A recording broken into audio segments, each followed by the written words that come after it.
shelter in the forests, he said. Their guide, Olivia observed, was one of those super-fit, older men who seemed to be made of cords and cables, with a grizzled beard and leathery skin, exuding a sense of vigor. She wondered if Mark would be like that in his 50s. Probably. He would never let his fitness regimen slide, and neither would she. In winter, what do they eat? Mark asked. They'll tear down the aspens and cottonwoods and eat the twigs and buds, and they'll paw up the snow to get at the mosses and bushes along the creeks and bogs. They wreak havoc, but it's an environmentally good kind of havoc. Since being rewilded, they've changed the ecology of the valley, opening up meadows and churning up the ground, which increase the landscape's carbon absorption by 50%. Looks like they're coming around the lake, said Olivia. Even without the glasses, she could see them on the move, the matriarch leading the way, moseying along the shore. They're coming our way. Nothing to worry about, said the guide. They're as peaceful as puppy dogs. The backpack to the campsite had been 14 tough miles over a 3,000-foot vertical gain, carrying 50-pound packs. They'd camped in a high meadow at 10,000 feet, not far below the tree line, in a magnificent cirque of mountains called the Barbicans. Olivia had spent much of her 30 years of life outdoors, skiing and backpacking, but she'd never seen a place quite as spectacular as this, with its towering, snow-clad peaks, the aspens shivering with gold, the flawless aquamarine of the lake reflecting the evening cumulus, and the crowning glory of it all, the family of woolly mammoths, ambling around the lake, their trunks swinging as they went, 2 little ones trotting along. That morning they had left the lodge in a jeep before dawn, her husband, herself, and Stefan.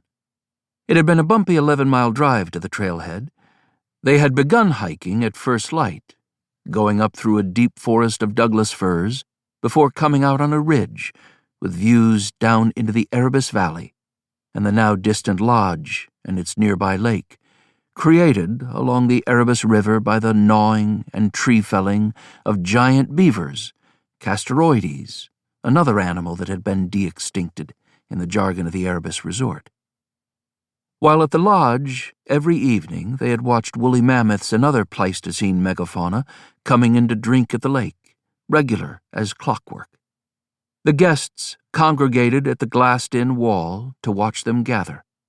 It was like Disneyland, everyone crowding forward and oohing and eyeing, clutching their drinks and trying to get selfies with their cell phones.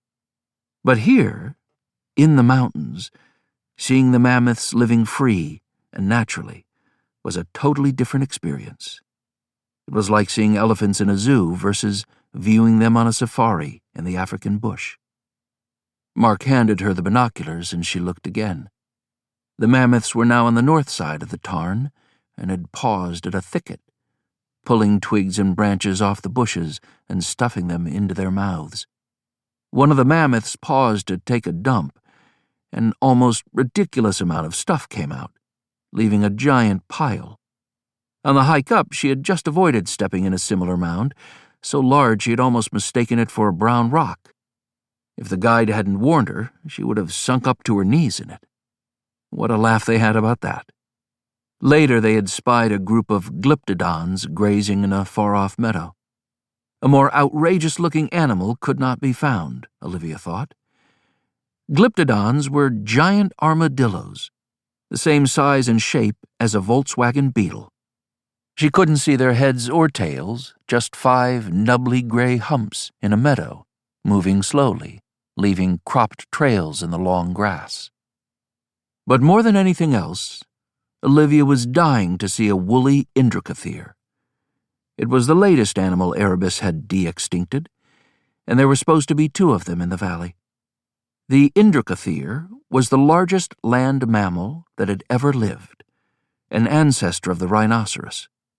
It was fully twice the mass of the mammoth, a 15-foot behemoth on legs like pillars. The indricothere, she had read in her orientation packet, had been discovered in Siberia in 1916 by a Russian paleontologist named